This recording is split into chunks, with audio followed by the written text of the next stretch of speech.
Anggota DPR Papua Barat Abdullah Gassam diundang Jemaat Bukit Sion Gereja Bethel Indonesia tanpa garam meletakkan batu pertama pembangunan rumah pastori selesai ibadah Minggu sebagai ucapan terima kasih karena telah membantu jemaat dengan dana aspirasi 300 juta rupiah.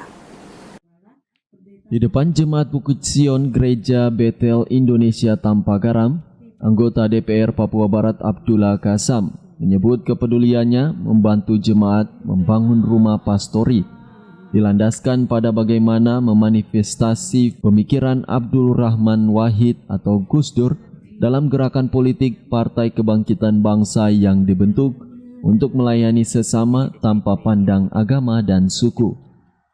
Sebagai kader partai yang berkomitmen memperjuangkan pemikiran Gus Dur dalam gerakan politik Partai Kebangkitan Bangsa, Abdullah Gassam yang kini dipercaya sebagai Ketua Dewan Pimpinan Wilayah Partai Kebangkitan Bangsa Papua Barat Daya berupaya menyamaratakan bantuan aspirasi tanpa melihat agama dan suku dalam menyebar luaskan pemikiran Gus Dur dalam gerakan politik partai. Di Partai Kebangkitan Bangsa itu terkadang orang lihatnya labelnya partai Islam, tapi kalau orang merunut siapa pendiri partai itu, beliau Gus Dur.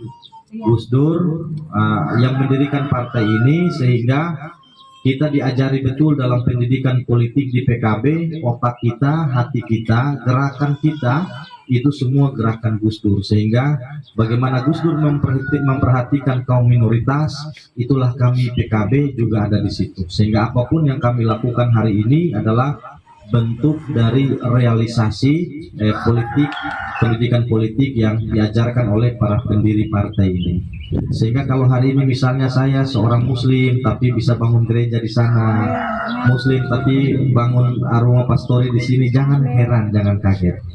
Karena kehidupan kita ini kan perlu saling berdampingan satu dengan yang lain. Yang lainnya saya bantu karena berdasarkan orang memilih saya, semestinya bukan di sini saya bantu. Karena di sini tidak ada orang yang memilih saya, betul ya?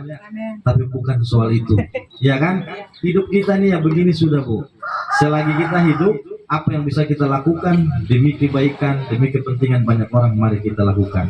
Yang paling penting, mari ketemu sama-sama merawat kebinekaan ini. Karena kalau bukan kita yang merawat ini, siapa yang merawat? Selesai meletakkan batu pertama pembangunan rumah pastori, dilanjutkan dengan menyambangi para janda di Komplek Malibela kilometer 10 untuk menyerahkan bantuan sembako. Tim Liputan CWM Channel.